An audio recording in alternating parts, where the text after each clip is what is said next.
welcome to Issues and Insiders. This is David Larson, opinion editor for the Carolina Journal. Today we have with us Donald Bryson from down the hall, John Locke Foundation's new CEO. He's going to discuss with us a little bit of his background and his career and what he has planned now that he's at the helm of the John Locke Foundation. John Locke Foundation is, of course, also the publisher of Carolina Journal. Welcome, Donald. Oh, thanks, Dave. Thanks for having me. All the way down the hall. All the way down the hall. So yeah, thanks for being with us. And I guess just start off before we get into your career and your new role, if you could say a little bit about your background, kind of where you grew up and what got you passionate about politics, like if you were interested in that as a kid. Sure, I was interested in that as a kid. I kind of grew up all over the South. I was born in West Tennessee. I'm from Lexington, Tennessee, which is in Henderson County, way out in West Tennessee, and sort of spent most of my childhood in Tennessee and Georgia, and also lived in Texas and Kentucky for a little while, and then got married and moved to North Carolina in 2007. But I've always been interested in public policy and politics, and when I mean always, I mean since I was 6 or 7 years old. Politics was always a topic in my house. My grandfather, who was and is still very influential in my life, would sit and talk to me about, this is why the president said this, and this is why we agree with that or disagree with that. And we would have in-depth conversations even as a kid, and I always found that very, very fascinating. Then I got into college, and it turns out that there's a policy debate team. You actually get to debate public policy and talk about the pros and cons of the government doing different things, and that really sort of hypercharged my interest in public policy. And from there, I got into some internships, and I've always been in this public policy space. How'd you end up in North Carolina politics specifically? Well, I got married and moved here, and that was how it worked out. It was 2008, and I was having a very difficult time getting a job, as a lot of people were having a difficult time getting a job in 2008. And then an ad popped up on the PAC portal, which is sort of a messaging board, or was a messaging board. I don't know if it still exists, for students at NC State. And I just happened to be perusing it because I was not a student at NC State, and noticed that there was an internship open at what was then the Pope Center for Higher Education Policy. That's now the James G. Martin Center for Academic Renewal. And it was a paid internship, $8 an hour, and I applied for it, interviewed for it, and got it. And I was incredibly excited because to go from unemployed, where I couldn't get a job as a bag boy at Trader Joe's or a gas station attendant, literally I was not getting callbacks for those jobs, to $8 an hour. That was big money. I was very, very excited. And I was mesmerized by this talk about public policy and the idea, not just about the politics and the R's and D's, but really, like, how do we craft ideas in a way that are manageable for legislators and lawmakers to understand, put it into a bill, and where it's workable to go into real life application. Yeah, and so from that position, I guess that opened up a lot of connections within North Carolina grassroots and think tanks, and so from there you moved on. I did. I was interning at the Martin Center, and then began interning for another group here in North Carolina at the same time, called Parents for Educational Freedom in North Carolina. It's a school choice group, still exists here, and they're helping a lot of families, particularly with the Opportunity Scholarship Program now. And I worked for them. They hired me on full-time to start build out a database and manage a few projects, and then I started doing communications for them, and then I started doing policy research for them. And that was a good build-up, because as much work as you wanted, you could have it there. It was a small organization, and school choice was really coming on its own, particularly after the 2010 elections here in North Carolina. And so I think I had 5 job titles in 3 years there. And then went and got a lot of grassroots work under my belt at Americans for Prosperity. I did grassroots work here in the Raleigh and Durham areas, knocked on a lot of doors in Raleigh and Johnston County and even up in Granville County, and sort of stayed around, got more responsibilities, became Deputy State Director for North Carolina, and then became State Director for North Carolina. And then from there, a role came open as the CEO for the Civitas Institute, which was another think tank here in North Carolina, and I got that and started there in January of 2018. And then, as you know, as a lot of people know, the Civitas Institute merged with the John Locke Foundation as of January of 2021, and so here I am at the John Locke Foundation now. A couple of your early roles sounds like were in education policy, both higher education and then with the school choice sort of things. Was that by design something that you're passionate about that you wanted to pursue, or is that just kind of kind of what came available? Or? Well, the higher education thing was definitely what was available at the time, and I became more interested in it once I learned more about it and the nuts and bolts of it. Higher education policy is not something that people typically think of, although it's top of mind now when we're talking about college admissions and the Supreme Court ruling on that. But nobody's really talking about college curriculum and how different centers are put together at public universities and that sort of thing. School choice is something that I've always been interested in. My mother was a public school teacher, and just education policy has always been of interest to me because it affected me in a very real way. Now you have a couple kids as well. And now right? I have kids as well. That's a good school choice story as well, where realized that the local public school wasn't going to work for my daughters, and so then we went and looked at the public schools weren't going to work, so could we go across the county line and pay for tuition in the next county over?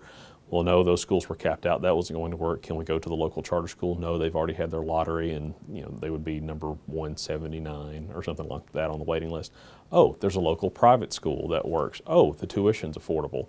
Great. And so my kids have been in a small private school since then, and I've been very happy about that. But that's what school choice is. You see an environment that will or will not work for your child, you should have an option to go there or not go there. Would you say a little bit about, so you were CEO of Civitas, and then blended with the merger with John Locke Foundation, Right. about kind of why that was necessary and how that process went, and sharing kind of the executive role with Amy Cook. Sure. Amy Cook, great leader, phenomenal leader of the John Locke Foundation. I liked her immediately. I think our first meeting was in February of 2020, a month after she started here at Locke, and we got along from the get-go. But the John Locke Foundation was founded in 1990 as kind of a pure ivory tower type academic think tank that produced lots of really good academic work to give policy ideas to lawmakers, and lawmakers were the primary audience for the John Locke Foundation. In 2005, some folks came along, and Jack Hawk, Art Pope, Mr. John William Pope all founded the Civitas Institute. And Civitas is the Latin word for civics, the topic of civics. It's also the Latin word for the voting body of people in a republic. And that was the audience for the Civitas Institute. How do we talk about public policy to the everyman? How do we get this out to the public? Where the primary audience for Locke was lawmakers, how do we talk and educate public policy to the public? And so these two organizations played those different roles over time. The problem is, or not a problem, but the way that people consume information has changed over time. We have more access to more information than we've ever had before, and that's not going to go away anytime soon. And so the Locke Foundation and the Civitas Institute were having to become more and more similar in that they were having to blend audiences all of the time. And so Amy and I started discussing that about, hey, we're starting to have to look more similar, a lot more similar. We're trying to accomplish the same things. Perhaps we talk to our boards and we talk to our donors about merging these two organizations, and they all agreed. And so as of January of 2021, we merged those organizations, and we feel like as a combined organization, we've been more effective for North Carolina. And I think the proof has borne that out. Yeah, so initially, as you said, it was both you as president of the new merged John Locke Foundation, and then Amy as CEO. And then now moving forward, it's just yourself as the CEO, as sole executive. Can you say a bit about kind of what that role is going to look like? Is that going to be taking on a bit more tasks, or is it going to be delegated in a way that you think it shouldn't be too much bigger of a load? Or Well, it will be a bigger load, and I'll be taking on more tasks. I'll be much more involved on the fundraising side. That was a big thing that Amy put on her shoulders, was to work with fundraising. But we have a great senior staff that run the different departments here at the John Locke Foundation in research and communications and development. Here at Carolina Journal with Donna King as editor-in-chief. And so I think the big change is actually that not in me. I'll be seeing some changes, obviously, but that senior staff taking on more responsibilities among themselves and working more closely between the departments is how that management model is going to flesh out. And I guess, what do you see the John Locke Foundation's role kind of in the landscape ideologically of North Carolina? Like, where does it fit in, and how does it see itself as influencing and the purpose of its role there? Well, we put out a new vision and mission statement, and our mission right now is to be the most influential public policy organization in North Carolina. And if we're not that already, we are pretty close. And we're proud of that and want to continue to keep that stature and grow it and be more influential, because we believe that when people are freer, they're more likely to prosper. We believe in people. We don't believe necessarily in systems, right? And we're very skeptical of systems. But I think our role is to provide as much good quality research and information and policy ideas to lawmakers so that we can have a more thriving, prosperous, and freer North Carolina. But another way in which we do that is we also educate the public so that they understand public policy in a way that they can talk to their lawmakers about, or lo and behold, when they run for local or statewide office or for state legislature, that they're also informed when they start up, because anybody can run for office. And I think more and more people are realizing that they have more control over government than they think they do. And I guess on a national stage, there's a lot of organizations, and how do you feel like John Locke fits into how they influence things on a national level and their import at that? Well, we're seeing an interesting time in American politics, right? We have a place where the two parties in Washington are not particularly interested in governing. I think that's very clear. Congress is an unserious place. We haven't passed a balanced budget since 1997, something like that.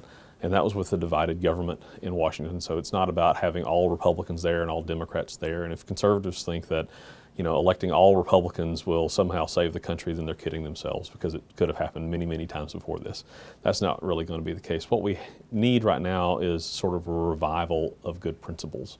And I think that we've forgotten our principles. Politics now has come down to, well, let's just make sure that the other side's not in power anymore. Well, that's not particularly helpful. If Democrats are growing government, the size, scope, and power of government, and Republicans are just going to do that in the Republican way, then we've lost sight of what it means to be American and what the American dream is, what the idea of individual freedom is, what free enterprise is, what property rights are.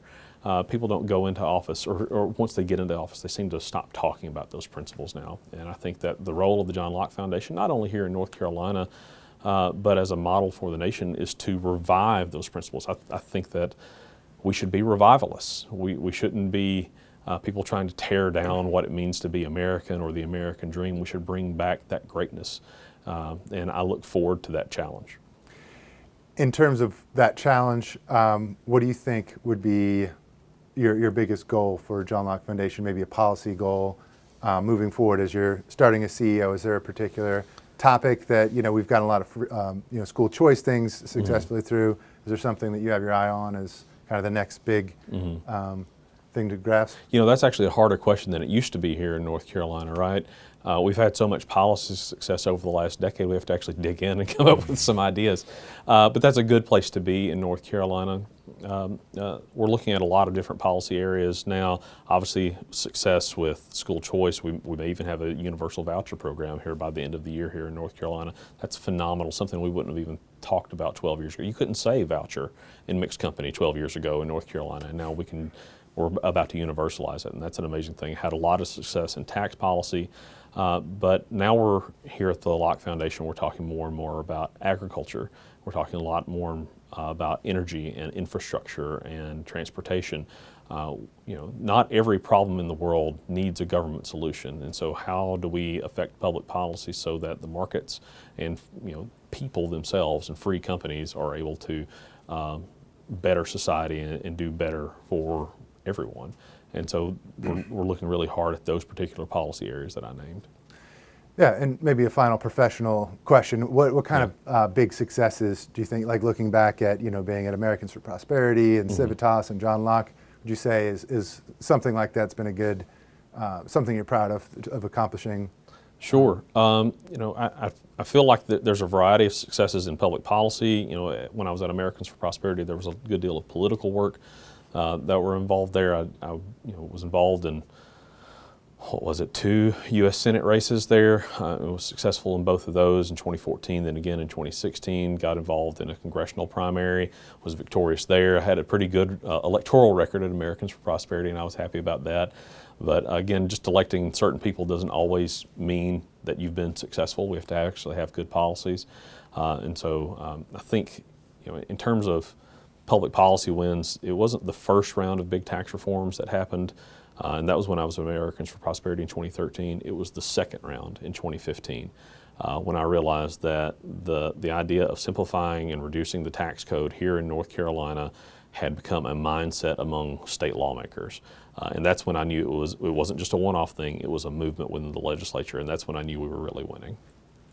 And maybe on the lighter side before you go, just curious, you say you're married and you have kids, and on your family life, is there something you all take trips to a particular place or have hobby that you guys like to do together? One thing I do with my daughters every year is we go down to Raven Rock State Park. We do it at least once a summer, and we hike the Raven Rock Loop. My girls try to climb the Raven Rock, which you can't do, but they try every summer, and that's always a fun trip. And we're looking forward to doing that later this summer. All right. Well, that's all I have for you. Thanks for being with us, Donald, and thanks everybody watching. Thank you.